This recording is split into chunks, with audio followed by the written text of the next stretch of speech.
Most Slay the Spire 2 coverage goes over the truly broken and game-winning combinations in this game. For example, if you use Touch of Insanity on Particle Wall, and it has Retain on it, you now have an infinite blocking source and will basically win any singular battle in this entire game. And that's all cool and very interesting. I happen to enjoy winning my runs in Slay the Spire 2. However, there's a lot more that I enjoy learning about than what is most viable and what is most successful. There are so many secrets that ᵢᵒᵇ added to this game beyond just these interactions that are game winning, and that's the kind of stuff I want to explore with all of you today. For example, I assume most of you watching have reached ᵖᵒᵇᵃᵇ before and have picked up the amazing Looming Fruit relic. Well, really all of her relics are amazing. But this is very visually striking with that Cornucopia and Fruit giving you 31 max HP. But did you know that that Cornucopia is in fact not always there? And I drove myself crazy trying to prove this fact. Because look, I spawned dozens of Looming Fruits. The Cornucopia is always there. I had heard this rumor online and I thought, man, I just got baited. There's no secret to the Looming Fruit at all. And then I had an idea. What if I changed the profile I play on? I've only ever played the game on the exact same profile since it came out. But if you switch over to your second or third profiles, you'll have a chance to find a brand new Looming Fruit that you have never seen before in all of your time playing Slay the Spire 2. On different save files, there is a chance for the Looming Fruit to have no Cornucopia. It was not a rumor, this is a true secret.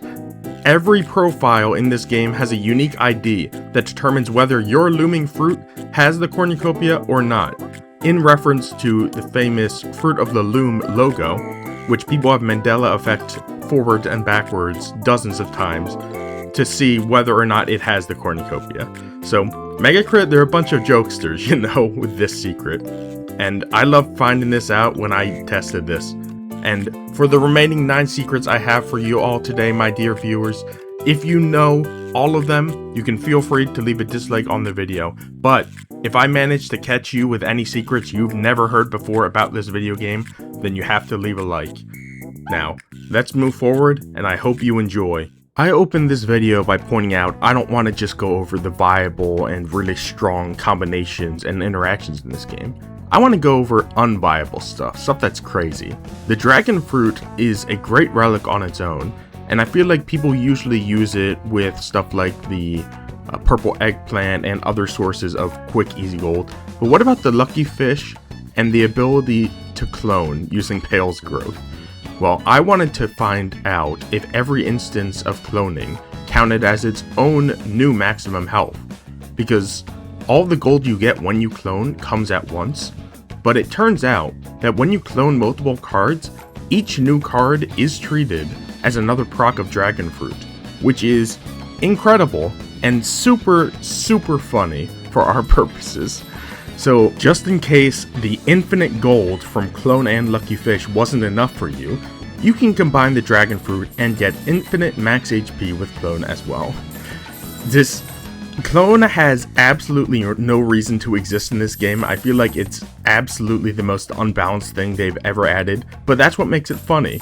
The balancing behind Clone is just your PC's ability to not crash. The second you go beyond that point, Clone is bad because your game crashes and is unable to run again. So I'm just going to continue and show you that just by going through all the rest points on one singular floor, to be fair, in an order you'd never be able to hit all of them in normal gameplay, but I digress. Just by hitting the campfires in one singular floor, I think you can get close to 10,000 max HP by utilizing the most broken relic in this game, the Dragon Fruit, of course. And also, consider situations like using the Hand of Greed. The Hand of Greed also gives you max HP on every use of it. So basically, this whole section was just my soapbox to come up here and tell you how much I love Dragon Fruit, and how if you have not really bought it, you should always buy it whenever you see it at a shop in the future. Dragon Fruit is amazing, Clone is amazing. I think I'm speaking to the choir with Clone, but my game can hardly handle this work, so I'm gonna move on to the next secret. The Velvet Choker is a classic returning relic from Slay the Spire 1 that says you cannot play more than 6 cards per turn. That U is interesting. What happens if ᵖᵒ plays more than 6 cards per turn? Because technically, you, the player, or the character, are not acting here. So I flooded my Ironclad deck full of bloodlettings, card draws, and everything that would let us play more than 6 cards in a turn, and ᵖᵒ is not strong enough to bypass the Velvet Choker. The Velvet Choker is, in canon, stronger than ᵖᵒ, and that is incredible. ᵖᵒ is really not that powerful, I suppose. And since I love limit testing, I had another idea for the Velvet Choker. There are cards in this game that play themselves, like I Am Invincible.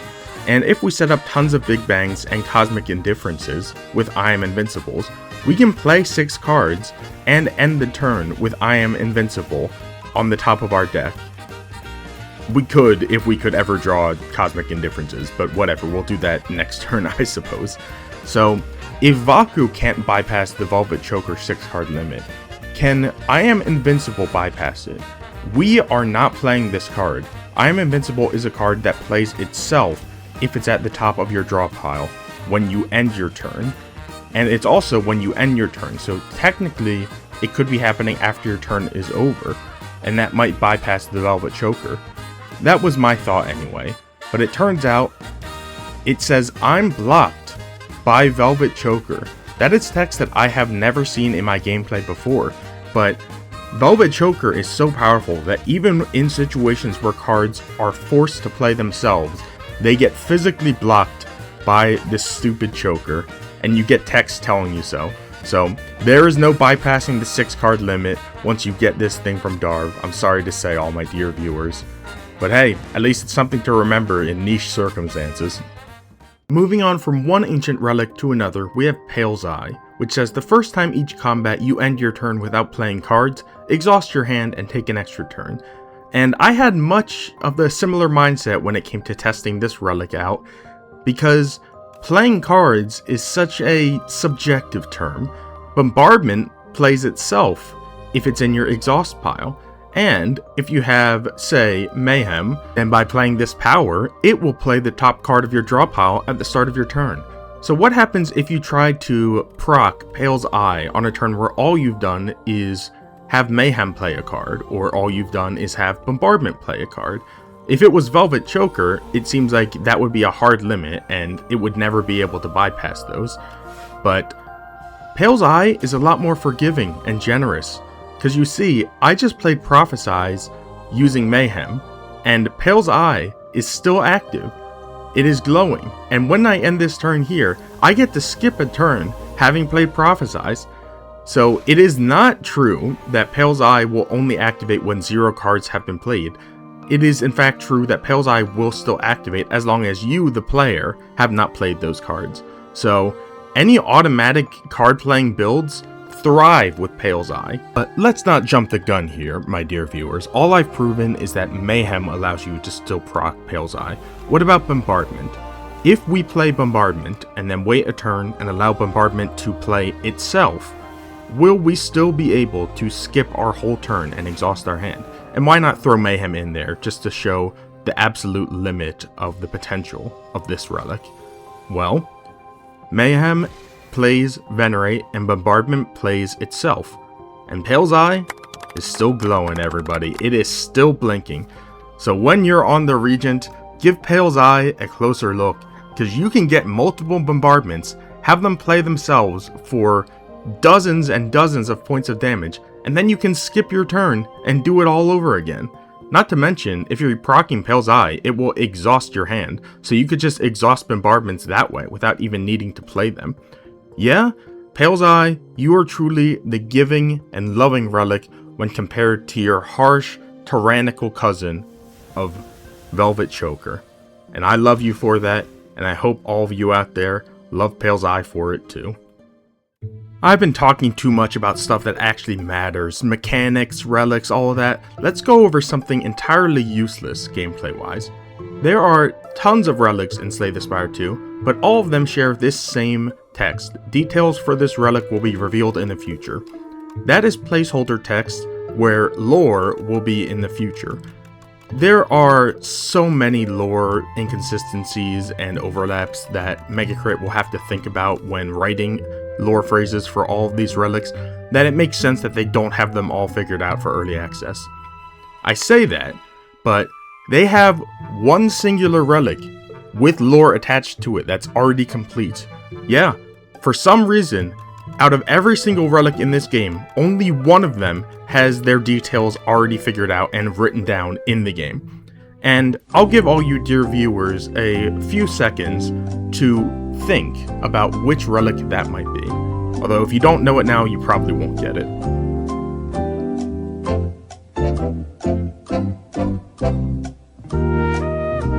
Chemical X. Warning, do not combine with sugar, spice, and everything nice. Yeah, I was shocked when I saw that too. Every other relic, every other shop relic too, has no details revealed right now, but not Chemical X. Chemical X comes back from the first game, and this is literally a copy and paste of the lore from the first game, but so many other relics also come back from the first game, and they didn't have their lore copy and pasted. I guess ᵖᵒᵇ just forgot about it, but hey, it's quite a secret to find out. A useless one though. There are a lot of relics that have conditions that are shared. For example, the Blood Vial heals you at the start of combat, and the Royal Poison hurts you at the start of combat, except it hurts you for 4 HP, and the Blood Vial heals you for only 2. So, in theory, this just means whenever you enter a battle, you will lose a grand total of 2 HP. And that is true, of course, in normal circumstances. But as you just saw, the Royal Poison damage activates before the Blood Vial healing. So if that's the case, when you enter a fight with 4 HP left, does that mean you will die from the Royal Poison before the Blood Vial has any chance to heal the remaining HP you have lost? Well, I brought myself down to 4 HP and tested out this exact scenario. And as it turns out, yes, you will die at 4 HP, even if you have some other healing source beyond the Royal Poison, which is very niche, but something that definitely could ruin your run if you don't know how they interact. But I wanted to check to see if this was something that had to do with positioning. So this time, the Blood Vial is ahead of the Royal Poison in my ordering of relics. And as it appears in the game, it still looks like the Royal Poison hurts you first, and the exact same result happens when you are at 4 HP. So yeah, there is a level of ordering that no normal person would know if they didn't do these tests like me. So yeah, the Royal Poison takes priority over healing effects at the start of combat. And it's a secret mechanic that will almost never be relevant, but when it is, it could just save your life. I want you all to take a look at what's going on this screen and figure out what I'm testing here, what secret I'm showing you all. Well, I was interested in figuring out if the Maw Bank got deactivated once Lord's Parasol activated, because it says it no longer works when you spend any gold at the shop, but I wanted to know if spending anything at the shop, like your influence as a demon, would also count in deactivating it, and it doesn't, so that's pretty cool. But with that in mind, there is another quote-unquote shop in this game, a scammer. And I want to know if the Lord's Parasol and the Maw Bank both recognize this scammer as a legitimate merchant and a legitimate shop. Can the Lord's Parasol steal everything from the scammer? And if you buy anything from the fake merchant, will the Maw Bank deactivate? Because in Slay the Spire 1, you could spend gold on stuff that wasn't the main shop, and it would not deactivate. So I was hoping that'd be the case in this game as well. Well, as it turns out, the Lord's Parasol is smart, and it knows that this man isn't the true merchant, so it won't let you steal anything from him. But what happens if we buy something from him now? Our Maw Bank is active, the Lord's Parasol may have sussed him out that he's not the merchant, but does the Maw Bank recognize this shameless display as a shop? Yes, it does, and unfortunately, you cannot buy anything at the scam merchant's quote-unquote shop without losing your Maw Bank privileges. And that sucks, because it means the Maw Bank recognizes him as legitimate enough, and the Lord's Parasol doesn't. You get the worst of both worlds. You don't get the ability to steal, and if you want to buy anything, the Maw Bank gives up on you. It makes me mad, you know? I wanted to see cool niche interactions, and instead I was given 2 different expectations of this scammer and his fake shop, neither of which benefit the player. And if all you viewers out there thought I was upset about the last fact, this secret right here is something I can't get over. ᵖၤᵒ. Gain energy at the start of each turn, you can no longer obtain potions. I don't really like ᵖၤᵒ because I like potions, these are all great things here, but I'm fine with it as long as it works normally. It doesn't. The petrified toad creates a potion-shaped rock at the start of each combat. It does not create potions, it, by definition, makes rocks that can fit into your potion belt. That's the whole gimmick of the petrified toad.